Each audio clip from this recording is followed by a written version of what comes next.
his independent streak. He's spoken to that, including in an op-ed piece this weekend. We also understand the passion that many feel for voting rights, for the importance of making voting easier, more. But everybody, a bipartisan Senate group is prepping a fallback infrastructure proposal, as talks between White House and Republican senators appear to be at a stalemate. The group of 6 senators, including Republican Senator Mitt Romney, Rob Portman, Joe Manchin, and Kyrsten Sinema, are expected to shop it to a broader group of roughly 20 centrist-minded senators this week.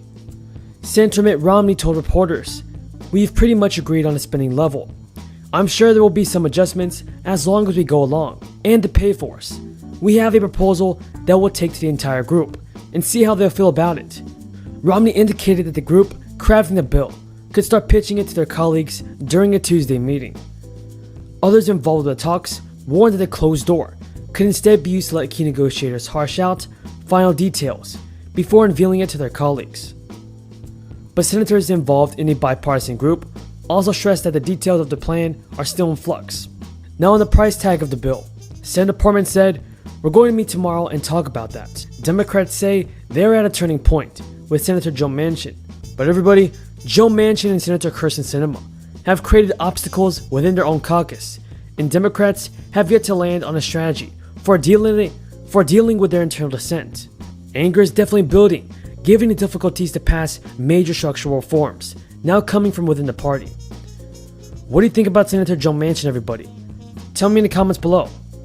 Now many states are offering residents a bonus of up to $2,000 for returning to work, coming as a number of Republican-led states announced they're ending federal unemployment programs. An estimated 3.7 million people will be affected by the removal of the enhanced benefits, which some business owners have blamed for a labor shortage. To date, 6 states have already introduced the cash incentive for out-of-work Americans, with more believed to be considering implementing the measure. The amount on offer and the structure of the payments vary between states. Montana was the first Republican-led state to introduce the return-to-work bonus when state lawmakers passed legislation in early May. Out-of-work residents will get a $1,200 cash incentive for completing 4 full weeks of paid work, but the state is removing the $300 per week supplementary unemployment benefit. New Hampshire and Oklahoma to July 4th. This is our target date to get life in America closer to normal and begin to celebrate our independence. Everybody, support for President Biden's $2 trillion infrastructure proposal is growing more and more every day. So, it is very possible that we might get a fourth stimulus check before the end of the year. And if you guys support fourth stimulus payments from Congress, then let's get this video to 1,000 likes. There are already multiple lawmakers in Congress, everybody, that want to cut huge chunks out of the plan. And also, everybody, don't forget to subscribe to my channel and share this video with your friends and family.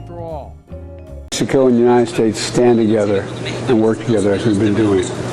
We see in our security cooperation, we're working side by side to combat arms trafficking, to tackle organized crime, and to address the opioid epidemic, and including fentanyl, which when we talk privately, I want to tell you about my great conversation with Xi Jinping on that issue. And in our economic cooperation, we're growing. Folks, we have some good news for you. The applications are here for you to receive stimulus checks. Top economists and the Fed are worried about the current state of the economy, and it does mean this: inflation is decreasing. But officials have confirmed that this does not mean a recession will occur. Lawmakers are trying to pass a bill that would help their residents with inflation. Plus, inflation is just beginning to decrease for many American consumers. Gas is less, eggs cost roughly half as much as it did in January, and prices are no longer climbing as rapidly, but things are still expensive. Because inflation is beginning to decrease in Americans for consumers, gas is less, and also some things are costing less too. But the Fed has been past 12-15 months locked in the aggressive war against inflation, raising interest rates above 5% in an attempt to get the price increases back down to a more normal pace. Last week, officials said they were skipping a rate increase in June, giving themselves more time to see how they already enacted changes that were playing out in the economy. But so far, Jerome Powell emphasized that it was just too early to declare victory in the battle against rapid price increases. According to experts, which less expensive gas and slower gas prices are actually happening. The obscure underlying trends and a measure of core inflation excludes fuel, and food fuel is showing surprising staying power as a range of purchases from dental, car to insurance continue to climb at a high price. The Fed officials have marked up their forecast of how high hardcore inflation will be at the end of 2023, and they say it's now 3.9%, while the steep it's going to happen. Social Security changes are being negotiated right now between both Republicans and Democrats. There are currently disagreements over two key changes, and it could affect millions of people and overall benefit payments. Lawmakers are hashing out plans to shore up Social Security's ailing trust funds into possible changes that will affect the benefits that Americans receive. Broadly, that comes down to two key changes: raising the retirement age and increasing the amount of annual wages subject to the Social Security payroll tax. That can mean requiring Americans to wait until they are 70 to collect their full retirement benefits. And current rules have set the full retirement age at 66 to 67, depending on the date of birth. It could also mean requiring high income Americans to pay more on Social Security payroll tax. And currently, that tax only applies to wages of up to $160,000. To be sure, other changes might be on the table. Senator King and Senator Cassidy are reportedly leading a bipartisan coalition to propose changes, including raising the retirement age to 70 years old, and their plan also reportedly calls for the creation of a sovereign wealth fund that could invest in Social Security trust funds and stocks. If the returns on those funds fell short, well, it could cause more wages to be subject to payroll taxes, as well as higher rates on those levies. Spokesman of the Cassidy and King declined to provide further details.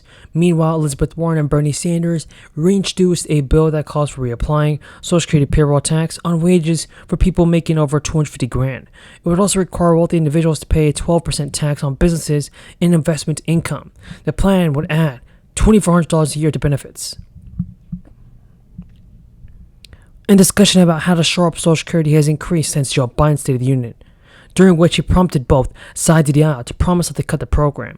But the clock is ticking to shore up the program. A recent report projected that Social Security's combined funds may run out in 2023, 2 years sooner than the actual people estimate that could happen. And changes to prevent those cuts may have a profound effect on Americans' retirement and the United States wealth distribution. The Social Security full retirement age is gradually changing to 67, based on changes enacted in 1983. Lawmakers are considering raising the full retirement age again to 70, and the change will result in a 20% benefit cut across the board to lifetime benefits. As Democrats resist benefit cuts, Republicans oppose higher taxes. Finding a compromise to fix the program will not be easy. It will be crucial to look at the effects of any reform package in its entirety. A higher retirement age may be accompanied by other changes like a robust minimum benefit, for example, that could protect people at the bottom of the income distribution. But just raising the payroll taxes without any benefit cuts could provide some enough money to shore up the program, and some questions about whether that would actually be responsible when other tax increases